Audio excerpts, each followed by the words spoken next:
Hello, I'm Aaron Pabon, and this is Game Journalism Network. And joining me for a special live interview is Eron Gjoni. Eron Gjoni has been known for is a programmer, but he's also known specifically for August 16, 2014, where he was the publisher of the Zoe Post. The Zoe Post has been known by many as the catalyst of the start of the Gamergate controversy. Joni, thank you for joining me for this interview. No problem. First things first, let's talk about the current legal proceedings as they are. As many of you are aware, including you, a couple weeks ago, specifically 2 weeks ago, Zoe made the announcement on her blog that she was going to be dropping the case. How did you find out about this? Through Twitter, then through her blog. I was at a movie at the time, so it had been blowing up for like an hour before I heard about it. Okay. What are the current legal proceedings as they are? So currently the appeal is scheduled for oral argument on March 18th. Prior to that, I had a prior restraint gag order issued September of 2014, and then she found out I was appealing it, so she tried to get a backup order in Washington, and then that one got rejected, so she tried to vacate this one so the appellate court would rule it moot, and so she vacated it. But in the meantime, sort of serve as a backup semi-gag order, she filed criminal harassment charges. Then we got those remanded to the clerk, and it really didn't seem like her case was very strong. And presumably, but I don't know why, presumably that's why she dropped them. And yeah, so I'm not currently under any gag order. I'm still being kind of careful and iffy, but an oral argument is scheduled for March 18th. Hopefully the appellate court doesn't rule it moot. The fact they scheduled oral argument implies that they're interested enough to maybe not rule it moot, but I'm not sure. Hopefully they don't. It would set good First Amendment legal precedent in Massachusetts, at least. And when states don't have their own case law, they like to look at other states, what other states have done. So hopefully it'll have some effect outside of Massachusetts too. Okay. First of all, when the gag order first happened, what was your reaction to this? And why was the gag order even placed on you to begin with? Could you clarify what you mean? Well, let's start with the first part. When you found out about the gag order, how did you feel? Well, so the way it works is that you get an ex parte first, which is the plaintiff goes to the court without the defendant there, requests an order, a preliminary one is placed for 7 days or 10 days, and then you have a second hearing with the defendant present. I was shocked that the ex parte one was even issued, because it's still a violation of the First Amendment to issue a prior restraint. But I figured whatever, she made it sound like it was viable somehow. And then we went to the actual extension hearing 10 days later.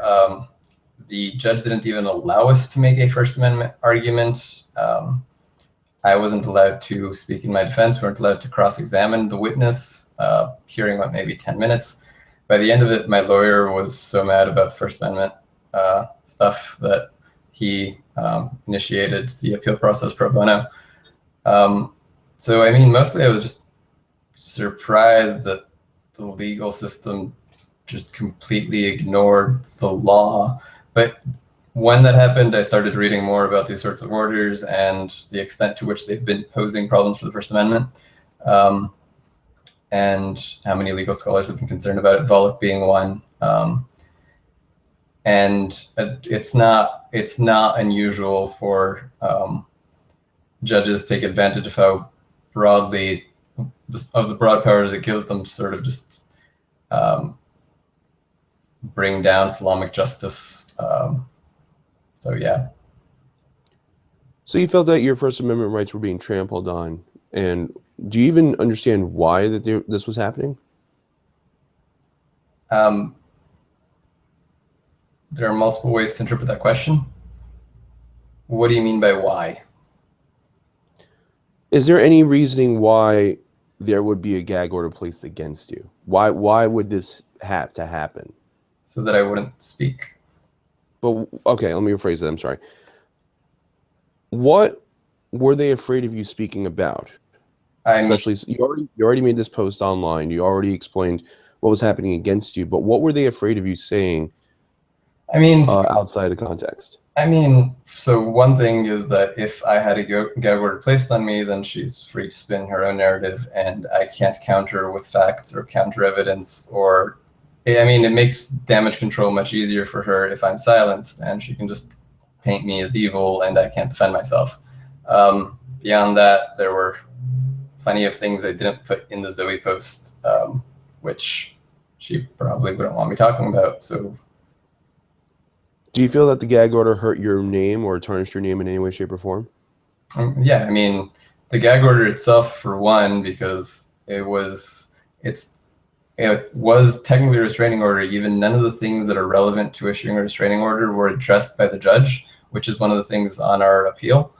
But beyond that, the secondary effects of it were that the media was free to say anything they wanted about me, and I couldn't defend myself. So, I mean, forget defamation suits, which take 5 years. I couldn't even just be like, no, that's wrong publicly without risking violating the order. What do you feel that the outcome of the case is going to be? So there's two ways it could go. It could either be rendered moot, or it could be decided in my favor to some degree, if not fully. If it's really, really, really unlikely that they would rule in her favor in any way, aside from just saying that the issue is no longer relevant. Legally, she doesn't have much of a case to stand on. It seems like the court really screwed up. So yeah, I mean, those are the two ways it could go. It could either go moot or in my favor, but hopefully it's not rendered moot. Okay. Let's travel back to the beginning. Let's travel back to August 2015. What was your initial reasoning for publishing the Zoe Post? Many felt that this was an attack against Zoe Quinn. Many felt that this was you trying to vent the abuse that you were going through. What was your reasoning behind publishing the Zoe Post? So, I mean, the emotional abuse stuff, I didn't know it was emotional abuse until after, and a bunch of abuse survivors contacted me with their experience or drew parallels. Someone made the Understanding Zoe Post video series, which explored the emotional abuse in it and sort of used it as a platform to educate people about the nature of emotional abuse. But that wasn't my impetus for it. When I wrote it, I put a running theme into it, which was intended for the people who worked with her, and I was hoping that they'd pick up on the pattern and apply it to things that weren't in there, but they would probably have heard stories from her about, and then they would be careful for themselves. But I don't know to what degree that's been successful. So yeah, I mean, my impetus was much more toward the people immediately surrounding her. And to some extent, as a secondary motive, I wanted the people who were supporting her to know who they were supporting. I mean, what they made of that fact was up to them. I didn't really care too much if they decided to continue supporting her or not after that. I just felt like I didn't like that she was misleading so many people, so I figured I should also tell them. Okay, and by the way, I do apologize. It wasn't 2015, it was 2014. Knowing what you know now, especially with the way everything blew up with this controversy, especially the Gamergate controversy, I pull up outside your house in a DeLorean. I say we're going to travel back in time. I gave you the chance to rewrite the Zoe Post, publish the Zoe Post as is, or not publish the Zoe Post at all. What would you do? Publish and leave out the burgers and fries joke. Okay. When you published the Zoe Post initially, there was also a lot of backlash saying that you were harassing Quinn for just publishing this. Do you condone any of the harassment that Zoe Quinn has received? Absolutely not. I mean, there's literally no point to it. And even from a practical perspective, it works against everything anyone might want it to. Like, it's just, forget the fact that it's immoral, it's just so stupid. Like, why are you doing that? What is it accomplishing? Okay. Do you feel that Zoe Quinn has actually been harassed? Yeah, probably. I mean, it's the internet. I've been harassed, so it seems likely that she has also been harassed. You've been harassed yourself online. Is that correct? Yes. Is there any primary example you can give of harassment that you've received? If you could choose Um, one, if you could choose one example. just one example? Yeah. I have to, I don't know. Do you want like an exact quotation? I can go look through archives, or do you want a summary of something? I don't know. A quick summary is fine. I don't know. Someone called me literally yesterday, homophobic slur plus some threat of genital mutilation, uh, which is not unusual in any way. So, what has been your reaction to the harassment that you received? Because this is something that you don't necessarily talk about a lot. And if you have, it's been very rare that you've ever brought up that you've been harassed. Unlike when we look at other people in the Gamergate controversy, especially on the quote unquote anti side, the second that they get harassed or there's a mention of harassment, they bring it up. You haven't as much. Why is that?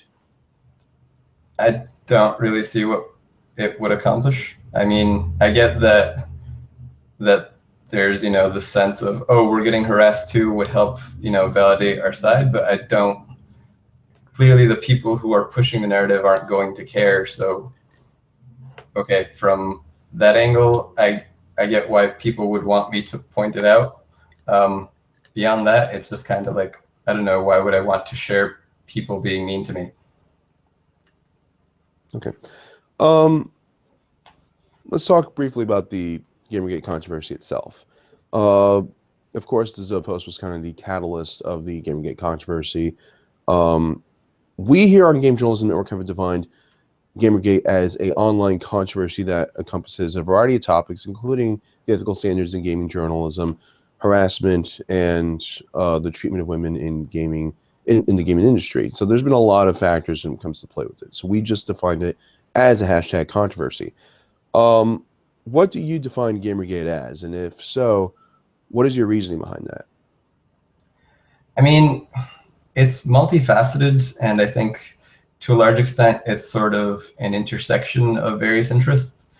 So, okay, yes, you do have serious problems in journalism, and to a large extent, a lot of the voices in games journalism tend to be very, very left-leaning, to the extent that you cease to have a clean demarcation between journalism and activism. And some people are just sick of that as is. They're more likely, the people who are going to take the biggest issue with it are the people who do not agree with those views. They're going to have a large subset of those.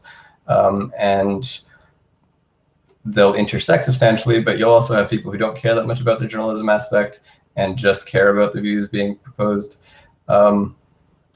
And ultimately, I didn't used to think that the two groups were so intertwined, but I'm starting to get now how closely they end up having to tie together, just because how journalism has started to work and create bubbles, which is a problem I think will keep getting worse.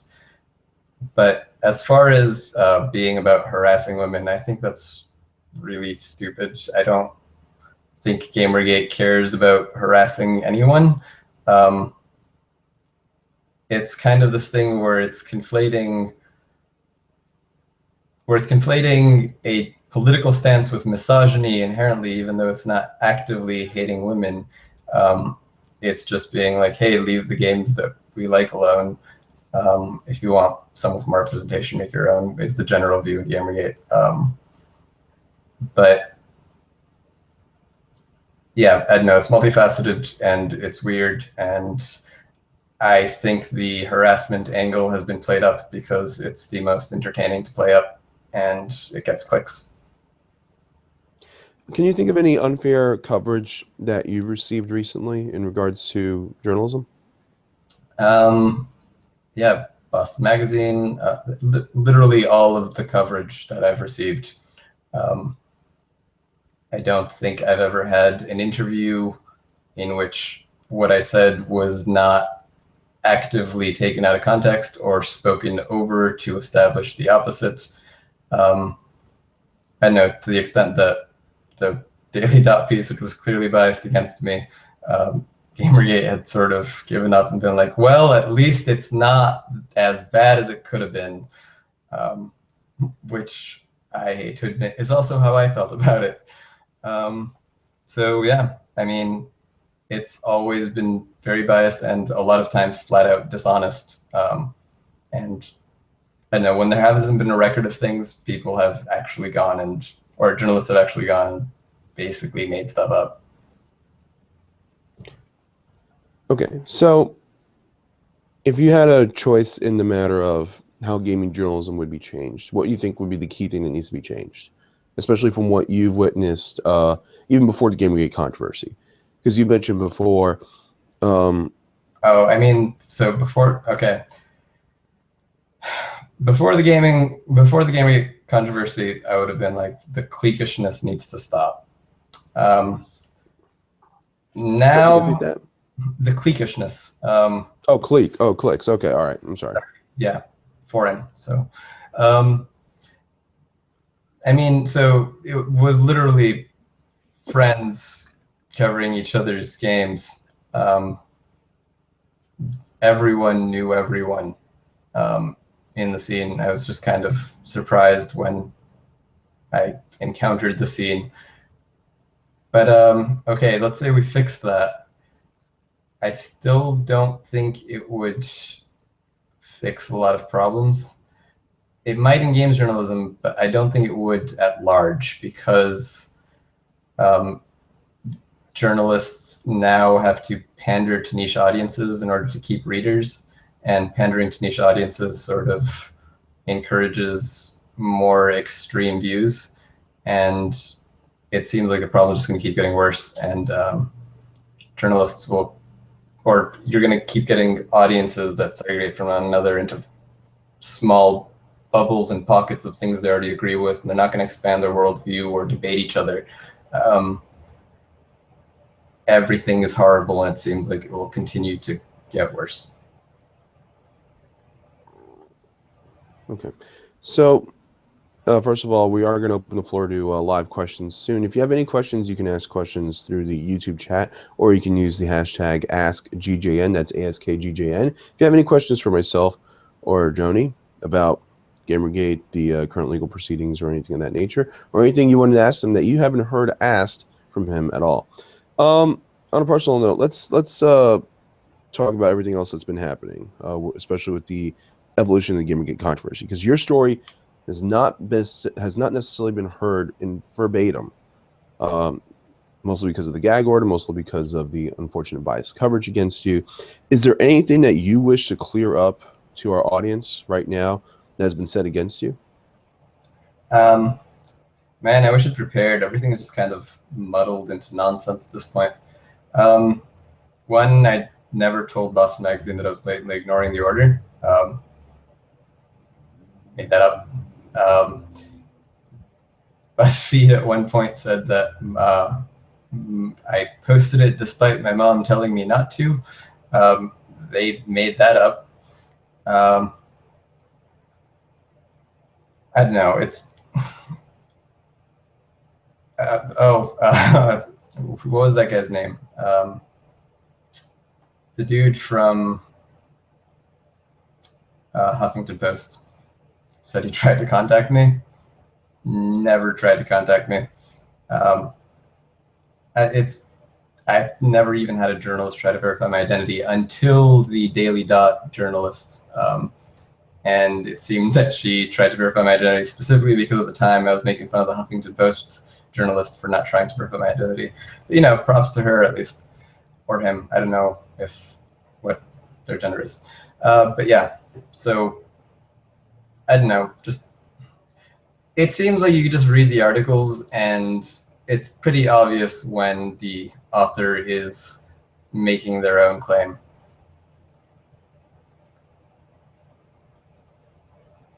Okay. We do have a couple questions already. Actually, first, what do you know or can you tell us about critical distance? Nope. Okay. All right. All right, next question. How has this affected you personally, your health, your job, etc.? Usually after most legal proceedings, a lot of people generally are very stressed out. It takes a mental toll on them as well. What has been going on with you, especially in that regard? I mean, I don't know, for whatever reason, I tend to handle stressful situations pretty well. Um, so I mean, it hasn't been fun, but to some extent, I've also ended up taking a huge interest in law as a result of it. So that's been cool. I don't know. I guess either let things beat you down or take an interest in them and sort of go with the flow, and doing the second thing, and seems to be working in terms of my not spiraling into depression. Okay. Do you feel that there is an actual issue with the representation of women in gaming media? Yeah, I mean, I think that's probably an issue with media in general, actually. But yeah, I do think there's probably not enough, and I do think that women could be represented better in games. There's not a lot of games that sort of explore life as a female.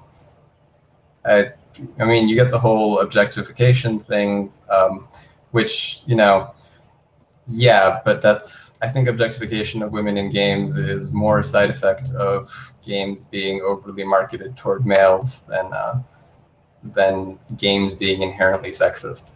But yeah, I mean, I think you just look at games statistically, there aren't as many games targeted toward women as there are toward men. And you can say that women don't play games, but then you get the counter argument that, well, if you don't target women, then obviously they're not going to play games. So yeah, I mean, I do believe that there's an issue of representation. I don't believe that a lot of the attempts to fix that have necessarily been healthy. But yeah. Okay.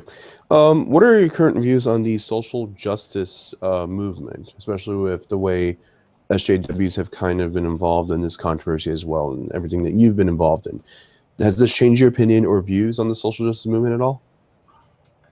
The movement, yes. The ideas, not necessarily. I still think all the ideas are solid. Um, the tactics are friggin' awful, and I've realized just how stupid a lot of the people are, in that they're just repeating things that smarter people have said, but if you probe them, they can't justify what they believe, or they don't realize that they believe things much more strongly than they have reason to believe them. But yeah, I mean, the group is there was an interesting study by Haidt using the implicit associations test to determine what sort of in-group out-group biases people had. The implicit associations test was originally developed to basically figure out how subconsciously racist someone was. And Haidt used it to determine that now people are more politically biased than they are racist, even when they're racist. So, I mean, that problem definitely applies to the social justice group, and it applies to most groups, actually. But it's super, super unhealthy, and it's something that we don't even... So ideological intolerance is not something that we discourage. So we keep getting these bubbles forming. And to some extent, social justice encourages ideological bias. You get like Marcuse saying that you should be intolerant of views that are not from the left.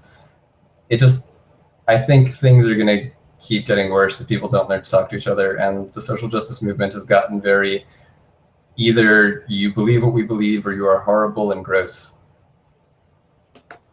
Okay.